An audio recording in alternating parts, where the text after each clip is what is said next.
We're rolling. All right, we're good? Yes. Cool. All right, so my name is Brandon Miller. My presentation is going to be basically trying to help you guys get jobs whenever you're done with college or start planning now for that process. I stopped doing technical talks a while ago for two reasons. Number one is I really suck at the technology piece, even though I've been doing this since 1991. And the second part is I'm more of a storyteller. So whenever I do a non-technical talk, it just makes me feel better about my storytelling, and that's what I actually enjoy more. So who am I? Like you all, I have a family. Sometimes it's big, sometimes it's small, sometimes I claim some people as part of my family that aren't, and sometimes I don't claim people that are. I'm currently a senior information security analyst, depending on who you talk to. I work at Humanis. We have some really weird job profiles. So I actually have 4 different job profiles depending on what system you're touching. 20-year Navy cryptologist. And my presentation is actually, I'm going to tell you a story about my Navy career and things that I learned that can help you get jobs today. And of course, Fozzie Hacks, that's with a 0 and a Z. Feel free to hit me up. My daughter says, Dad, nobody's on Twitter anymore. And I said, I guarantee that your future boss is, so you might as well get a Twitter account. Because it's people my age and slightly younger that are probably going to be her manager. So, all right. Hopefully this isn't you. There's nothing wrong with this, but it's an option, right? I have several friends that went on to grad school after they got their bachelor's degree. And I said, you know, what was the deciding moment? And they said, well, my 4th month of unemployment. So, what we are going to discuss is, job hunting is not sorcery and magic. There is a skill set to be learned. But what it comes down to is 4 key ingredients. And you don't need all 4 of these, depending on the job you're looking for, but they all help. So it helps to have a degree. Most of my peers that I was in the Navy with don't have degrees, but they're all employed. So you don't have to have it, but it really helps. Certification. The other one's experience. And then the magic bullet is timing. You could be the best prospect for a position, but it'd be the wrong time, and that position not be open. I've always gotten the job I've wanted, but not necessarily the job that was available. And I'll explain that a little bit later. So, because this is a university, I always feel like I have to impart knowledge, right? So I steal quotes from books and things of that nature. Reference? Yeah. So, I don't reference anything. I'm telling you right now, it's all stolen. Every bit of it's stolen. None of this comes from, or it's all from primary sources, and none of them are mine, right? So back in 1990, I was trying to figure out what I wanted to do. I got accepted at multiple universities, and my dad said, hey, that's cool. How are you going to pay for it? So I went to the Navy recruiter, and I said, hey, how am I going to pay for education? And he said, you're smart. Let's make you a nuclear engineer. I said, hey, that sounds great. So I go to military and processing facility. I take the exam. I pass the exam. They say you're qualified for nuclear engineering, but you're an idiot because you will never go on shore duty because you're going to go on a submarine or a surface ship. You're going to pull in to some crappy country that you've always wanted to visit but doesn't have power. So you're going to have to run the reactor. And about that point, I said, what do I do? What's my next step? And he said, you want to be a cryptologist. Because they get just as much money with bonuses, and they get cool schools, and their schools are constant, the training's constant, it's always cutting edge, and you get to spy on people. Well, that wasn't exactly true, but most of it was. But what really drew my attention to the cryptology world was there's a statement in here, it's kind of hard to read, but it says mostly works in air-conditioned spaces, and that is me. I have soft hands. I've always had soft hands. I come from a family of blue-collar workers, and I am not that guy. And the second thing was the school was 1 year long in Pensacola, Florida, and I had been there, and I wanted to live there, so I did. But what did I learn from this? Always have a plan. People are most successful whenever they have goals, and they have written goals. And they have an understanding because they've done research. But when that all goes to crap, which it will, have a backup plan. Be flexible. I had never heard of cryptology because I had focused almost solely on being a nuke. Whenever that didn't work out, luckily I had somebody there, a key advisor. Just so happened this guy was a random guy that was administering a test, but have key advisors, have friends, have mentors that can help you when you stumble. All right, so I go to boot camp. I get to Pensacola, Florida. I'm getting ready to go to school, all this cutting edge technology. And this is what I thought my life was going to be. There's all military parades and knowledge, right? And then drinking on the weekends. This is my first job. So they sent me to the galley, which is where you eat. But worse than that, they sent me to a particular area of the galley called the scullery. And all you do is clean plates. So that's my sad trombone. I had the audio, but it doesn't work because I'm not that technical. I suck at the technical stuff. But here's my takeaway. Give it everything you have. So I always showed up. I had the crappiest job that you could have, waiting for my class to start. The typical time frame to start a class was about 3 months. I was in class within 4 weeks, and the reason was I showed up to work on time, which to me was shocking because I was in the military, right? You had to be on time or bad things happen. You work until closing time, right? Hard work. And then you go home on time. That's what I did. I got classed up in 4 weeks. Everybody else that showed up the week that I showed up and went to the galley, it took 3 months for them to go to start class. So give it everything you have, right? Regardless of how menial the task is. What you will learn later on in life is some of those crappy jobs that you did in the beginning, pulling wire. I pulled thousands of feet of cable in my first job, real job in the Navy, and I didn't know later on that would help me whenever I started doing penetration tests and understanding how wires are laid under the floor, how they should be, how they exit and enter into buildings, things of that nature. Get dirty, have fun while you're doing it. So that brings me to my next school. Because I volunteered for the submarine fleet, they sent me to another school, and that's the reason I volunteered. Is I learned early, never pass up your chance for training or education, regardless of what it is. So they sent me up to Groton, Connecticut, a place that nobody knew what a CT was, cryptologic technician. This is the badge that I wore on the bottom right. Everybody thought I was the guy up in the top left, which is known as a yeoman.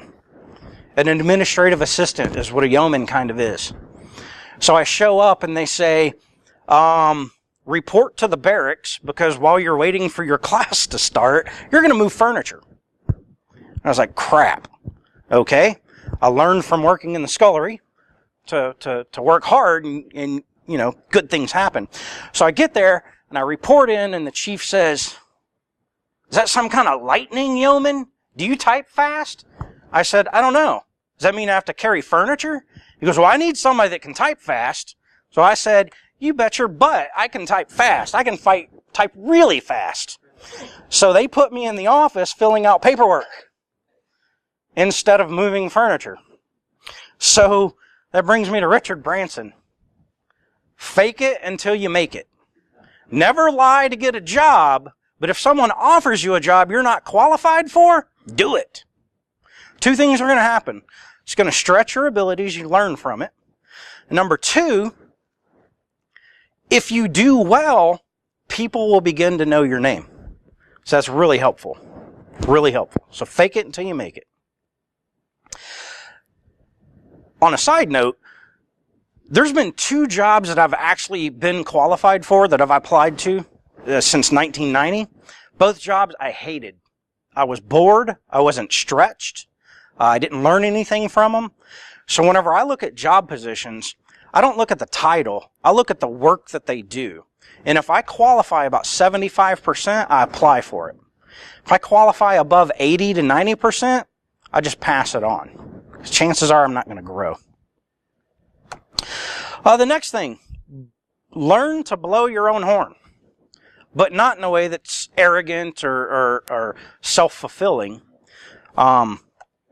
This is me on a submarine. The bottom, the guy with the hair that's definitely out of regulations and the glasses and the porn mustache, that's me at the bottom.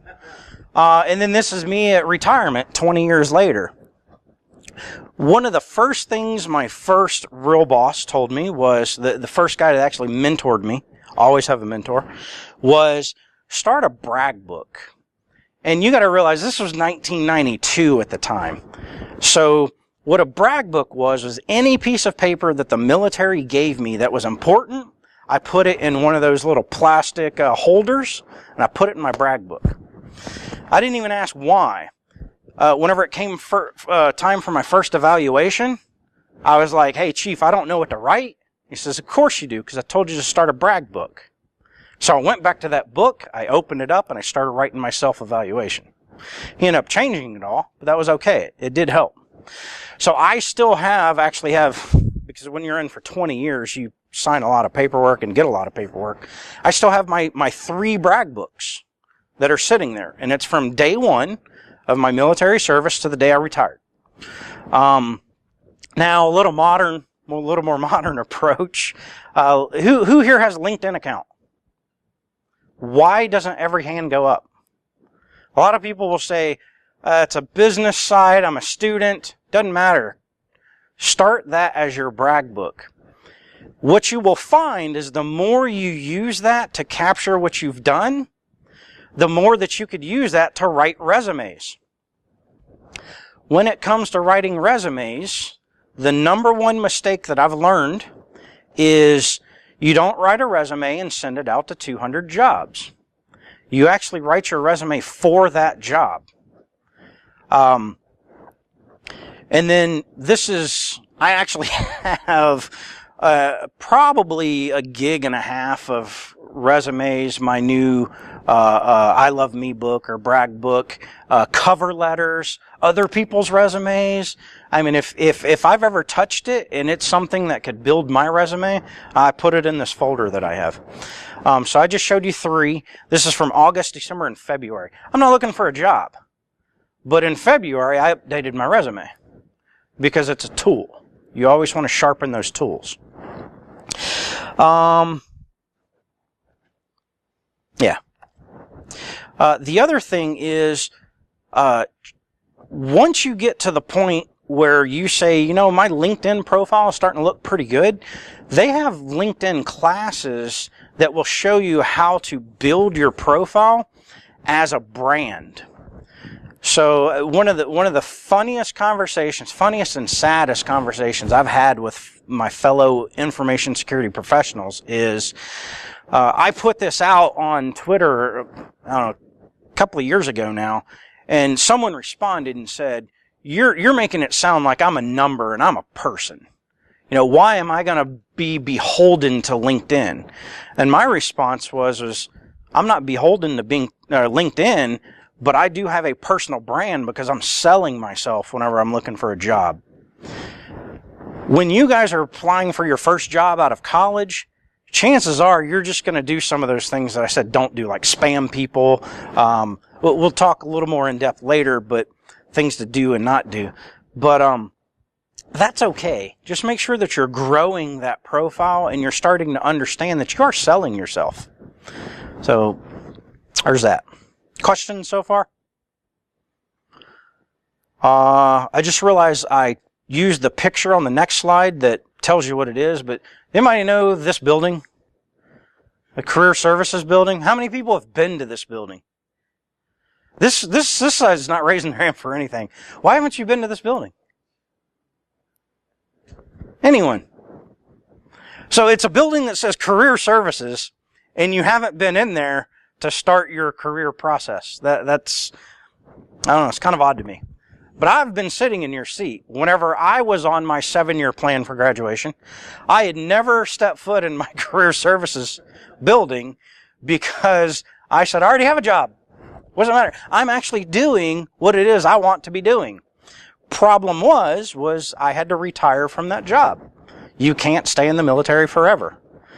I was telling Tom earlier, the last 6 years of my career, the job that I worked was the best job I've ever had. I wish I could do that in the civilian world, but there's a very small subsection of civilians that do what I did. So it wasn't until the Navy forced me to go to our career services building whenever I was retiring that I understood the value of this. So here's what they do. They give you career coaching. So, hey, here's my degree. Here's what I want to do in life. Sometimes that doesn't match up, and that's okay. Sometimes it matches up. They can give you ideas of what you could do as a career following your education. They do career assessments. They give you career resources. A lot of times, this is the first stop whenever recruiters come on campus. They have online job listings. And more important is they'll give you advice on how to do interviews.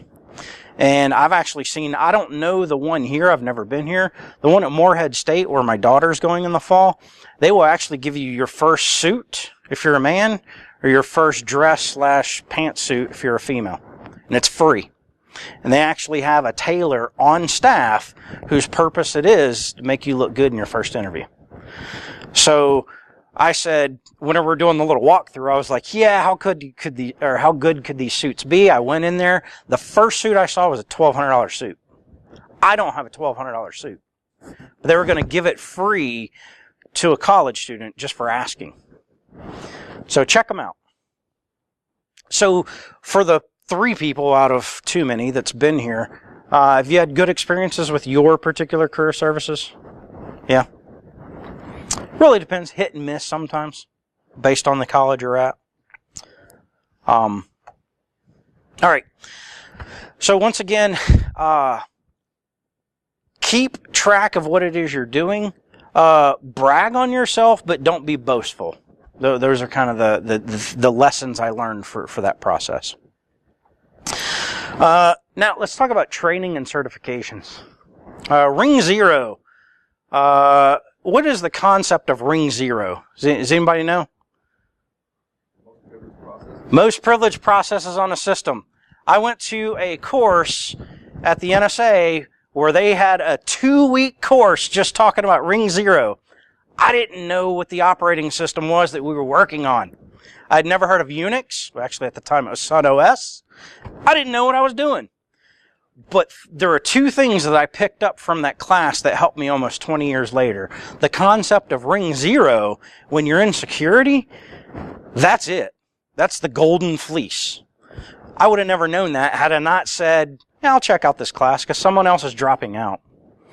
As a matter of fact, I was such a poor student that the instructor told me we can't keep the class going unless we have 6 people, and you're my 6th person, so if you just sit back there and stop asking questions, hopefully you'll pick up some knowledge and we can keep doing the class. I was that bad. Because my hand was up. Like, I was like this. Fusion splicing, Pensacola times a million, and my 2 7-year plans. I said I was on a 7-year plan to graduate with my bachelor's. I was on a 7-year plan for my master's as well. Certifications. So whenever I got married, I realized that the submarine force is not the place for a married man, a young married man, because our divorce rate was about 60%. I was in the part of the submarine fleet that wasn't attached to a particular boat and had a deployment schedule. I was a troubleshooter. So it was my job to go wherever the boats were in the world and fix them. So the particular group that I was at in Groton and Pearl Harbor, like I said, we had a 70% divorce rate, and I was like, yeah, I kind of like my wife. You know, we're newlyweds. I think I want to keep her around for a little while. So I went to Pensacola, cross-trained, went to the Office of Naval Intelligence, and that's where I got introduced to my first certificate program. It's called DoD 8570. Now, somebody came up with this brilliant idea where they're going to take all the certifications that were available at the time, this was probably 1999, and they were going to put it all into one binder so they could keep track of them. And then somebody else came behind them and said, why would we do all that work if the result's not to make it mandatory. So this is whenever in my Navy career, I went from doing Navy-specific qualifications to doing industry-specific certifications. It's not important for this slide because this slide is actually better representation. You can't see it, I guarantee it, because I can't see it on my screen. But we'll walk you through it. What this is, I'll actually do this first. What this is CompTIA. They have a lot of industry certifications that are IT security, project management, and they're agnostic of technology. So it doesn't really matter.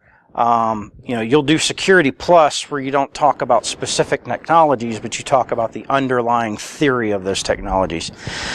But it starts at the beginner and novice level, intermediate level, advanced, and expert. And then on the right-hand side, that column, it's actually information security, network and cloud technologies, hardware services, IT management and strategy, storage. So you can decide, what is it that I want to do? And then they give you kind of a roadmap of multiple professional security certifications out there. So not just CompTIA. So it'll be ISC Squared and ASACA and PMI Institute. So this is kind of a cool thing. If you can decide what it is you want to do when you grow up, and I'm still there trying to decide what I want to do when I grow up, this can help you kind of map it for the certification side. Let's see if this will. All right. So hopefully that didn't mess up Adrian. But what I wanted to show you was the actual backside of that diagram is this career roadmap. And right now, the chosen career path I have is information security, but they break it out. So like I said, the network and cloud technologies, training, if you want to be a trainer. But you can select on this, and it actually gives you, of course, right at the top, it's going to be the CompTIA certifications, but it actually gives you like Microsoft, Cisco, SANS. So this is a really good guide if you can say, I think I want to do this. Here's my path to get those higher level certs. Intuitively, you would think a higher level cert would bring you more money. It depends on what your background is. You got to have those other things, right? The education and mostly the experience. Some of the best people I know within information security don't have a college degree and don't have certifications. But they make more money than I do, and they're happier because they finally figured out what it is they want to do in life.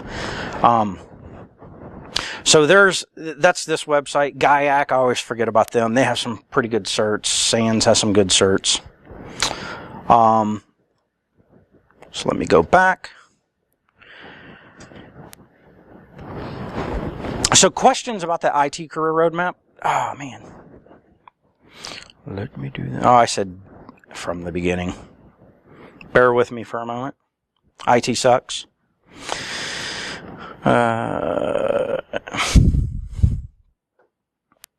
So like I said, any questions? So kind of a side story. I'll tell you that from here, where's my from here button? Slideshow, from current slide. Okay, I was actually at the Office of Naval Intelligence whenever September 11th happened. We lost 13 people in the Pentagon. What's that? Huh? Oh, Office of Naval Intelligence? No, that's public record. I can say that. It's actually they're what's that? Yep, they're published accounts of me being at O&I. With that said, whenever we talk about career mapping, there's other agencies I worked for. And I don't name them here. But the coolest... So, what's that? Yeah. You got it. I love you, Bill. You know all my references. So, whenever I left the Office of Naval Intelligence, I went and played with the Brits for 3 years, which was a wonderful experience. I was at Royal Air Force Base Digby, which was, get this, I love the Brits. It was a naval support station at a RAF Royal Air Force Base in the middle of Lincolnshire, England, a farming community, about 2 hours away from the nearest body of water. But hey, I loved it. Being a sailor, landlocked, it felt a little weird, but I loved it. But after I left there, I went to Fort Gordon, Georgia, to work with the Army. I often tell people, if you ever join the military and you don't do 20 years, it's okay. But it's easier to do 20 years if most of that time is joint duty. Because a lot of times I was the only Navy representative where I was, so I didn't really have to report to anybody. But I had people reporting to me. It was nice. And as long as I showed up, and they, when they expected me to be there, the Army guys were just like, "Hey, Miller showed up again. Crap, we got to work today," right? Because I was usually doing other things. But anyway, one of the coolest things they did was they sent me, the Department of Labor decided they wanted to map career cybersecurity a process. Like, how does someone start off in high school, deciding what college and program they want to go to, all the way up through retirement. Department of Labor was actually directed to do that work, and they found out within the first couple of years that they weren't the people to be doing it. So what they did was they went into a purely management role where they managed other key organizations, departments within the government to do the work for them, and then they compiled it and threw it over the fence over to NIST. So now NIST manages this program, and it's called NICE, National Initiative for Cybersecurity Careers and Studies. And what they do is they actually have 7 categories of work. And these will sort of map up to what CompTIA did in that roadmap for certifications. But here's the 7. You have support roles, you have analysis roles, operate and collection roles, investigative roles, protect and defend, so this can be like your blue team. Operate and maintain, that's going to be your maintenance technicians, help desk, things of that nature. Securely provision, that's going to be your identity and access management people. Oh, I forgot, the operate and collect is the red team. But the important thing to know here is there's actually 52 work roles that they break this down to, and they get very specific. And whenever I mean very specific, I'm talking, they will actually tell you, if you're looking for this kind of role, here's the type of education that you need to know, your knowledge, skills, and abilities, which is pretty cool.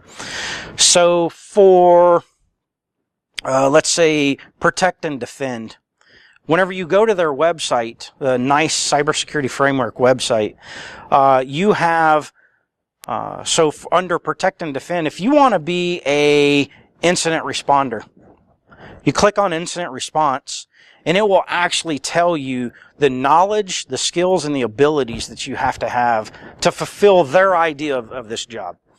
Bill will tell you, I love a good government document, NIST and NICE and those things. Sometimes they can be burdensome at best. Other times you can get really good nuggets. I like this new website that they started last November. The previous website was a link to that part of the document where it explained it. Now it's more interactive. But so get familiar with this kind of website, and the reason is it will help you decide which, in real words, what you might want to be when you grow up. My job, whenever I got to Fort Gordon, I was basically the new guy. I showed up and they said, "You don't have a job assignment yet, so we want you to fly up to Fort Meade every month for a week." So the fourth week of the month, I would fly up on Monday. We would sit down and organize all of the cybersecurity roles that the Center for Cybersecurity and other agencies were responsible for, and then we would actually do that work product. I'll tell you that because Department of Labor runs this site, NIST now runs this site, those roles for government agencies that require a clearance won't be on this website. Sometimes they will allude to them. So things like my work role was Digital Network Exploitation Analyst. You're not going to find that on this. What you'll find is they'll send you to like USAJOBS website, or they'll send you to some of the approved for civilian use work roles. I'll just say that. And those are going to be, think of this, your red team work roles that are government sponsored aren't going to be on this page. So questions about this? Like I said, this tool, if you can get to understand this tool, it will really help you pick your job for the rest of your life, maybe. Or if you want to cross-train or decide that you hate your job and you want a different job, you can get some ideas. How many, so information security professionals, raise your hand. So we have 1, 2, 3, 4, 5, 6, right? Do you know all the specific work roles that are within the information security umbrella? No! I guarantee there are jobs that are not mapped here. Exactly. Like, what's the difference between physical security pen tester and a red teamer and offensive security operator? I mean, you've got all these different names, but the cool thing about that particular site is you can kind of understand where they might fit because it's in plain language.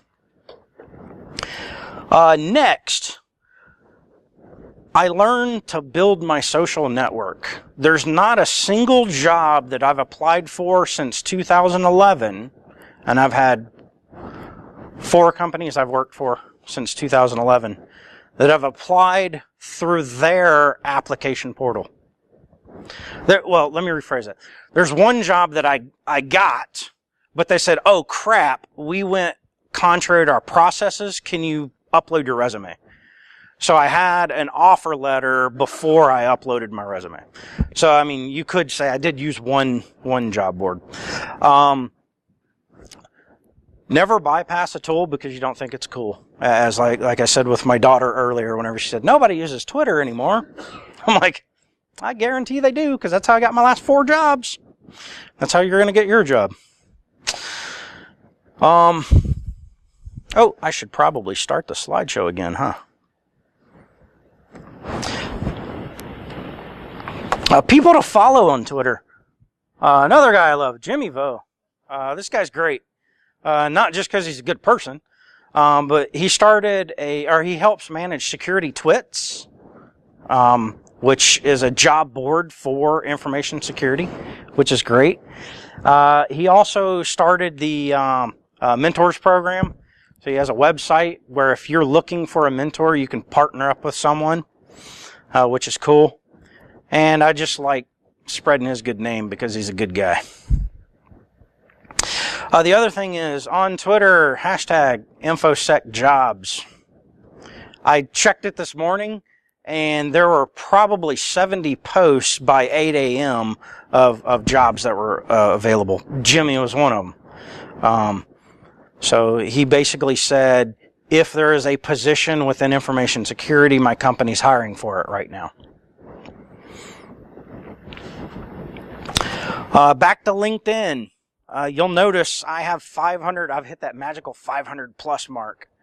One of the things I always caution people about is LinkedIn has done some studies as to who accepts requests from whom. Whom, whatever. And what they've determined is 40% of people that use LinkedIn, their network is only immediate family and coworkers. So 60% out there have gotten this concept of this is a social networking tool. And there's always fights on LinkedIn about this isn't a social networking tool. It's in the web page whenever you first sign up for one. It's a business related social networking tool. So build your social network. If you have 100 friends that you're connected to, you have 100 people that might know about a job whenever you're looking for work. If you have 500 plus, all it takes is one to respond to your mass post and say, I'm looking for somebody. I've already checked out your LinkedIn profile. By the way, it looks like you've got a good brand going on. Personal brand. These are words that I've actually heard from the last job I applied to. So keep that in mind. Once again, LinkedIn, it's a powerful tool. USAJOBS.com has federal regulation, or legislation actually, in, I want to say it was 1999, that said, we're getting rid of every government department's hiring site, and they're all going to use USAJOBS. So people started jumping on board. Department of Defense, Secretary of Interior, all these departments within the government, they started posting just on USAJOBS. U.S. Air Force in like 2000, so a year later, started pulling theirs off because the website back then sucked. It sucked horribly. It crashed all the time. It just couldn't handle the number of requests needed to service an entire government. But it's actually really good now. And I was talking to FBI representative earlier, and they were saying that, well, actually, I didn't really understand, because here's the reason. They're supposed to, if you have your own site set up, it's supposed to refer to this site, but not everybody's doing it. Basically, what I did was get confirmation that the FBI, along with National Security Agency and Department of Interior, I think is who it was, they started up their sites independently again. Some link to USAJOBS, some don't. Some you have to go all the way down to the point where you're about to apply, and then it actually kicks you over to the USAJOBS site, but it doesn't paste everything over. So, there's that. And then for anybody that's actually looking for a job currently, I like tech systems. I've never worked for tech systems, but I've known several friends that have gotten jobs through them. They do a lot of, they're one of two sole source, don't get me started on this. They're one of two sole source providers for the state of Kentucky, which I still argue, how can you have two sole source providers? But yeah. But Sam Simpson, I talked to this guy off and on. I mean, he's new. His predecessor I talked to about once a month. And I always said, look, anytime I'm going to, I do things for Marshall with Bill, and I do things for Northern Kentucky and Eastern Kentucky University. Every time I visit the site, I always call these guys and say, hey, you might get some phone calls. Write down their information. If you do anything, or if you want to do anything for network infrastructure, database, or systems administration, this is your guy. If you want to do something that's outside of that, like DFIR and things like that, he can connect you with that person that's in the shop. So this is, like I said, this is kind of my go-to guy. One of the things he did ask me to tell you guys is you would have to relocate to the central Kentucky area. He covers Louisville to Mount Sterling, I think it is, which is between Moorhead and Lexington. Northern Kentucky University, not the Cincinnati side, and not the proper area, Erlanger and all that. And then down to, I think, London, Kentucky. So you would have to move. They don't do any contracts currently for remote positions, but he is willing to take your resume, do a resume review, help you with your interview. So he'll interview you first to see what your likenesses are, what you want to do when you grow up, and then he'll make recommendations. If you get far enough down the interview pipe, he'll actually offer to sit with you one-on-one for up to an hour and do a practice interview, or give you questions that you could respond to, and then give you pointers. And that is about it. It's after lunch. I have 6 minutes left to answer any questions. And are there any questions? So I did retire in 2011 from the Navy. And like I said, if there are two positions that I ever worked in the Navy that I would drop what I'm doing right now and go back to doing those positions. But because my wife said she won't move anymore, I'm kind of stuck. No, the one was the digital network exploitation analyst. So my team was responsible for two things: social network analysis. Who are the bad actors? How are they talking? And then they would hand that over to, so I had oversight of that side. And then the day-to-day activities, the tactical activities, of mapping the network or the network devices that they use to do that collaboration and interaction on top of it. And we would call that a target package and hand it over. So regions or people that we targeted, I can't discuss with you, but the other one, WAN engineer. So at one time, I was actually on my way to San Francisco to test for CCIE. That's the favorite technical job I've ever had, was working, just breaking out Cisco networks. Absolutely loved it. I could subnet in my head, supernet on a dime, just flip it. And I got recalled and deployed. So I survived day one, and they called me and said, sorry, we don't need you to be CCIE anymore. We need you in Bahrain. So there I went. And then from that point on, I haven't touched a router since, except to break them. So, any other questions? Yes, ma'am. Okay.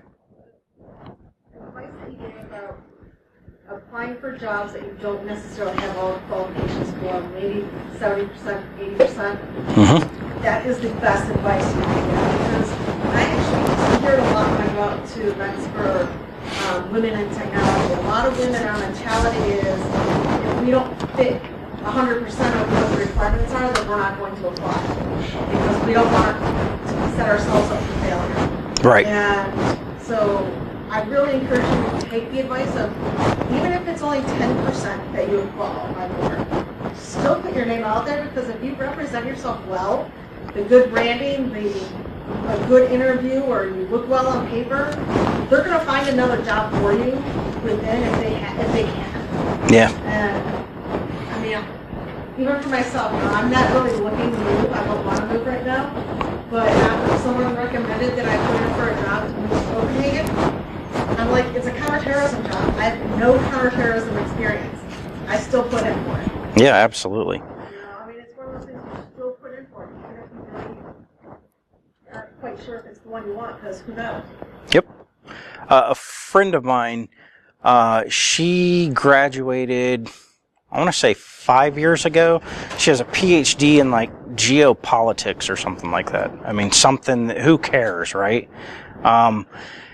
But she actually got hired on to Microsoft, and she's doing data analysis. And I was like, how that doesn't even apply. And what she explained was, she was actually interviewing for another position within Microsoft, within the legal and compliance area. During that interview, someone actually started talking to her about her PhD dissertation, and they were so enamored by her her skills with data manipulation that they said, you know what? We're not going to hire you, but we think we know somebody that would hire you. So she's doing data analysis right now, and she hates it, but it pays well, pays all of her student debt. So she's going to stick with it for a while. I probably should not have said that, because I think that's a very narrow scope. Well, nobody from Microsoft is going to watch this. I was going to say very narrow scope. I'm probably sure she's one of one that has that degree, but oh well. Sorry if you get fired. It's Adrian's fault for recording it. Any other questions? Any other questions? Cool. Hey, if you want to do some language and you're applying for a job that's doing another language, they could say, you know what, you're close enough. Every other applicant we spoke to was an idiot and couldn't understand simple things. So you could be that person. There you go. There you go. Good friend of mine in the Navy was so good at Arabic that we sent him back to school for Farsi. So he was one of like 100 Farsi Arabic linguists. And we asked him, because he was going to get out, and we asked him what would it take to keep you, and he said, I want to do Hebrew. And we're like, man, we don't teach Hebrew anymore. So they ended up, just to keep him, they sent him to Middlebury, Connecticut, to college there to learn Hebrew. So he spent a year in college doing immersion training for Hebrew. So he was one of two U.S. Navy linguists that knew Arabic, Farsi, and Hebrew. So that's just a small subset. So he basically wrote his ticket. Anytime he was up for orders, he could just say, he could tell the detailer, I want to do this job. And the Navy wanted to keep him. So, all right, thanks.